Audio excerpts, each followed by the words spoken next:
Welcome to Trench Diaries. This is Battleship Bismarck Part 37. It was Colonel Falk who helped so many German prisoners to a new start in life. He lives on in the grateful memory of many of them. Most of all to be remembered in this regard, however, is a captain in the British Army, Herbert Sulzbach, who performed exceptional, indeed quite extraordinary service as interpreter officer Featherstone Park Camp. For his mission in this camp, then viewed by the British as especially important, he had, as the saying goes, won his spurs in previous assignments, first as a staff sergeant and then a lieutenant at a prisoner of war camp at Cymru, Scotland. At the beginning of 1945, around 4,000 men found themselves there, among them fanatical Nazis and even members of the Waffen-SS. Sulzbach undertook his task of re-education in countless individual conversations and thought of something special for November the 11th, the armistice day of the First World War. After he had proposed to the 4,000 that they should honor the dead of all nations on this day, he administered the following oath to those assembled on the camp's football field. He said, "Never again shall such murder take place. It is the last time that we will allow ourselves to be so deceived and betrayed. It is not true that we Germans are a superior race. We have no right to believe that we are better than others. We are all equal before God, whatever race or religion. Endless misery has come to us, and we have realized where arrogance leads. In this minute of silence at 11 a.m. on this November the 11th, 1945, we swear to return to Germany as good Europeans and to take part as long as we live in the reconciliation of all peoples and the maintenance of peace." Only around a dozen of the prisoners sulked in the huts, while the majority stood motionless outside, intoning the salute to the fallen. Herbert Sulzbach's commentary: Nazism could be fought and beaten as early as 1945. But who was this unusual man? Sulzbach was born of Jewish parents in Frankfurt am Main in 1894. His grandfather had founded the private Sulzbach Brothers Bank there in 1855. His father later inherited it. Herbert had reported as a wartime volunteer in 1914 and was posted to the 63rd Field Artillery Regiment in August. He served 4 years on the Western Front, rising to the rank of lieutenant and earning the Iron Cross first and second class, as well as the Front Fighter's Honor Cross. In 1935 he published his war diary, Zwei lebende Mauern, which means two living walls, and it received warm reviews even in the brown press, which apparently had not noted its author's Jewishness. But just 2 years later, with the Nazi persecution of the Jews in full swing, Herbert Sulzbach had to emigrate. The destination of his choice was England, where a paper products factory that he had founded as a filial of his Berlin firm would provide a modest standard of living. In 1938 he had to accept the high risk of a journey to Germany through the search lists of the Reichssicherheitshauptamt. He still had to bring his wife, Beate, a niece of a great conductor Otto Klemperer, and her sister to England. The atmosphere was filled with tension on both border crossings, but everything clicked. In the following period, German citizenship was withdrawn from him and his wife, and they became stateless and, upon the outbreak of war in 1939, enemy aliens, as they were called, in England. An ensuing internment on the Isle of Man with Nazis and anti-Nazis, a nightmare for them, ended in 1940 after Sulzbach, upon his application, was accepted into the British Army. Various assignments with the pioneers followed until 1944, when an army order came to his attention. "German speakers are urgently sought," it said. The number of German prisoners of war in the country was growing by leaps and bounds. He talked it over with his wife. On one hand, he wanted to make himself as useful as possible. On the other, he recoiled from coming back into contact with the swastika, which the Germans all wore on their breasts. He is quoted as saying, "It was actually my wife who persuaded me and told me, 'You can do it.' And then he had begun it, the great task which would engage him for years and fill the rest of his life, the task of understanding and reconciliation between German and Britain." The German prisoners in England between 1944 and 1945, so Sulzbach reported later, were for the most part still fanatical Nazis and still under the illusion that Hitler would win the war. But of course, there was also a row of doubters, indeed anti-Nazis. There was the frightful murder of a Hitler opponent, a sergeant, who was beaten to death and then hanged by fanatical comrades because he had made anti-Nazi entries in his diary which they had gone through while he slept. Incidentally, the murderers were hanged in the summer of 1945. Then there were doubters and fellow travelers who were naturally the easiest to convert. And what did Sulzbach have to say about Featherstone Park? He wrote, "At first I let everything come my way. Prisoners entered my office with every imaginable question and concern. Then it was always up to me to bring the conversation around to England and Nazi Germany, and I tried in a few words to point out the difference between freedom and tyranny. The Germans became trusting and reported on their talks with me in the barracks. More and more, I came to be a spiritual counselor or helper rather than anything else that I could or would be.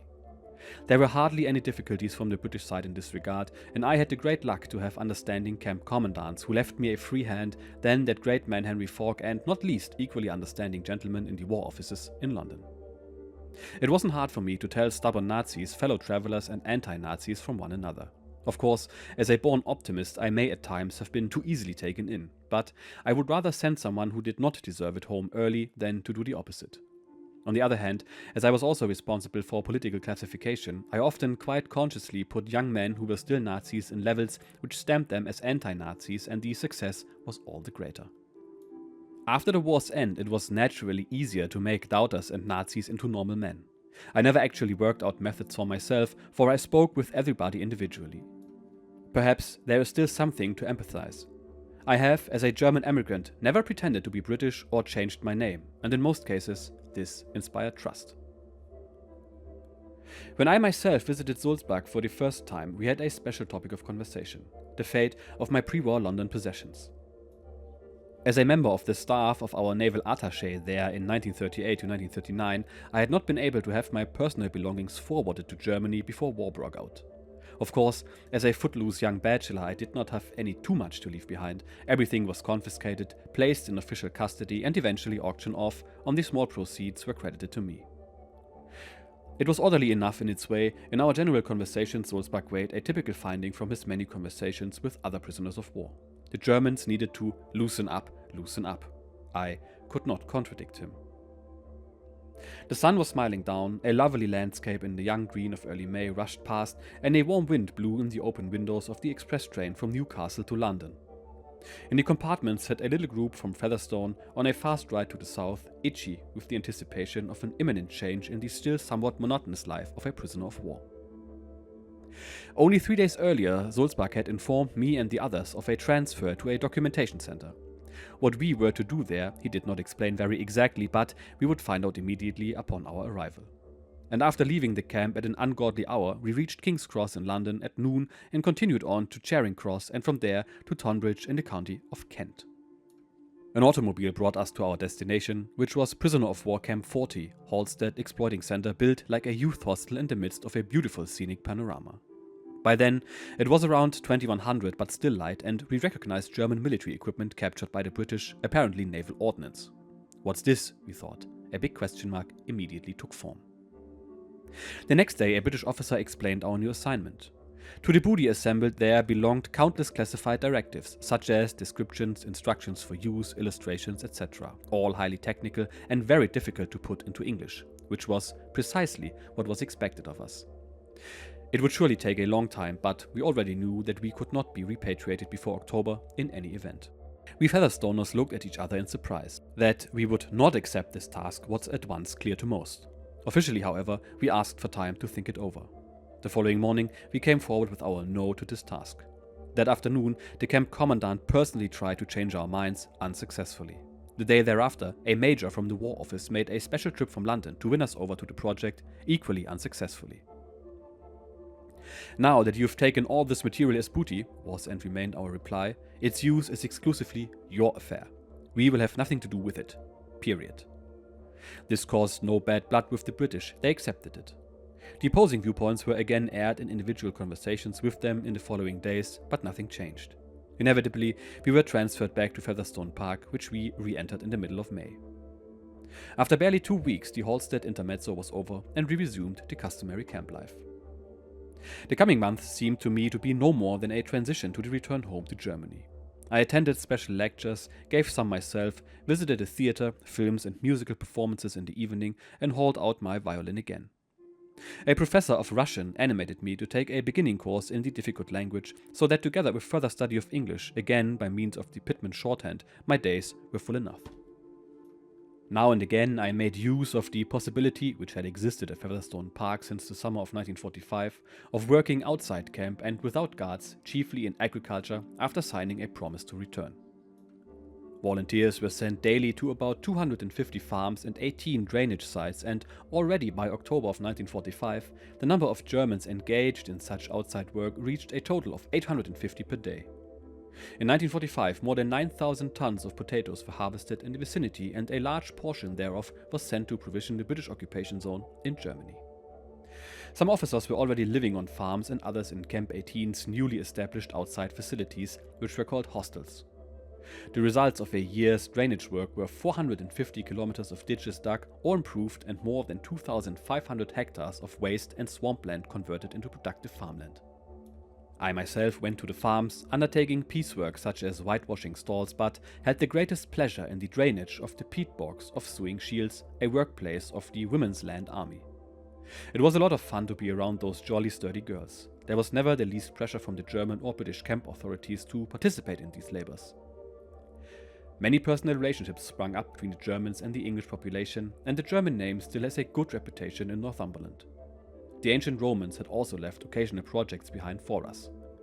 Near Featherstone Park ran the wall built by and named after the Emperor Hadrian, as a frontier fortification of the Roman province of Britannia, 120 kilometers in length, originally with 17 citadels, 80 gateways and 320 towers. The centuries had gnawed at it, and it needed restoration everywhere. Also, it was regularly being excavated at some point.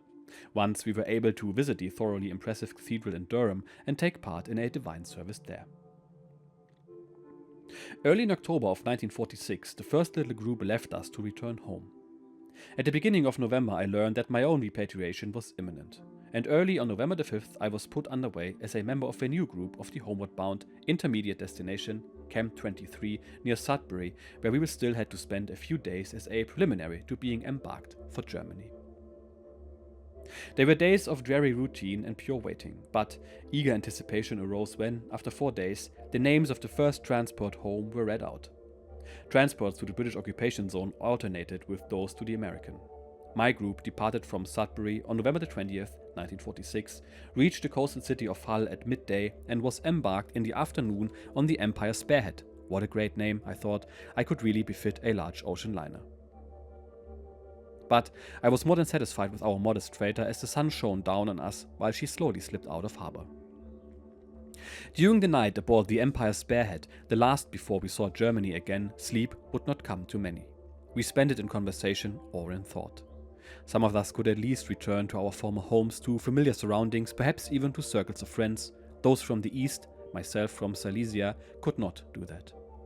In 1943, on account of increasingly heavy bombing raids, my mother had given up her residence in Berlin and returned to Silesia, not to Hirschberg, the scene of my childhood, but to Bad Schwarzbach in the Isergebirge.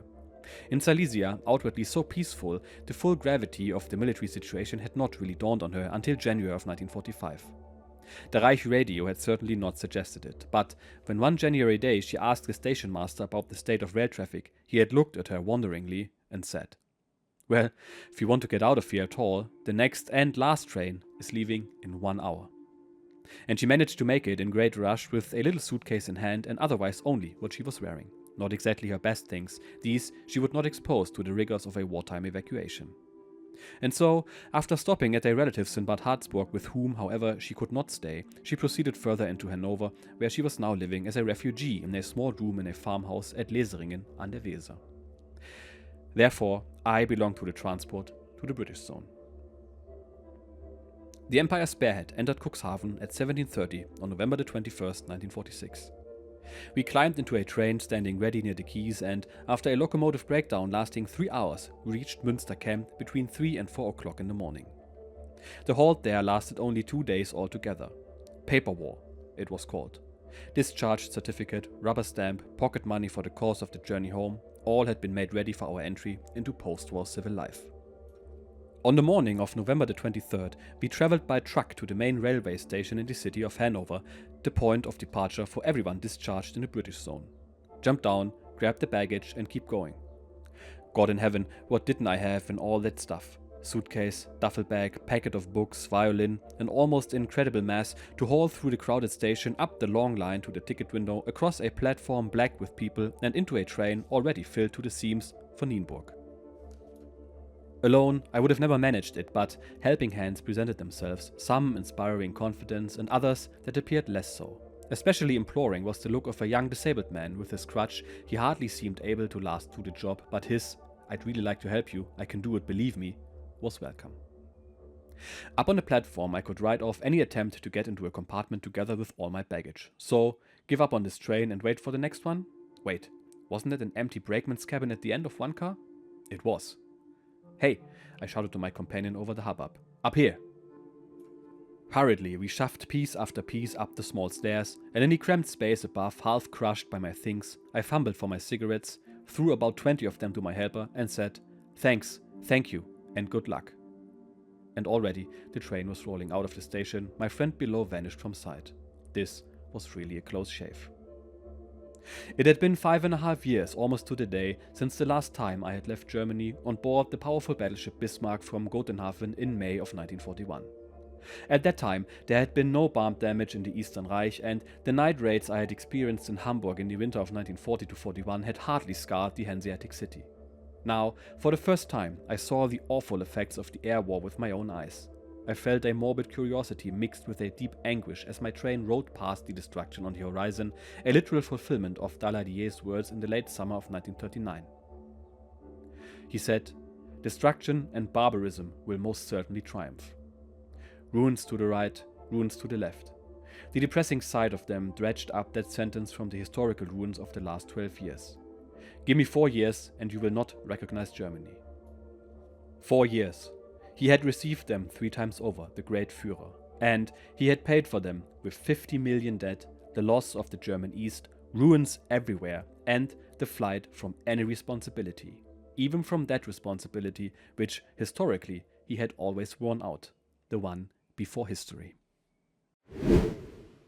Bit of a short one today, because what follows next week will be the epilogue, and as such the final episode of Battleship Bismarck. We will talk about it at length then. For now, back to this episode, and let's start with Herr Sulzbach. As you may have noticed, I was quite unsure of how to pronounce this man's name, because it is obviously German, but he is introduced as a captain of the British Army. So at that point I decided to go for the English way, and then had to stick with it while his backstory was presented. Anyway, this man did a lot to bring both our nations back together after the war, and he cannot be lauded enough. Even though I found his oath a little bit over the top, you have to appreciate the effort, even after he was driven from his homeland. There's a memorial plaque on the entrance of what used to be Featherstone Camp mentioning his work. And as I've mentioned many times before, I too love Britain, and I'm there regularly, and I'm doing my part to keep British-German relations positive. So, see you next time. Cheers, cheerio.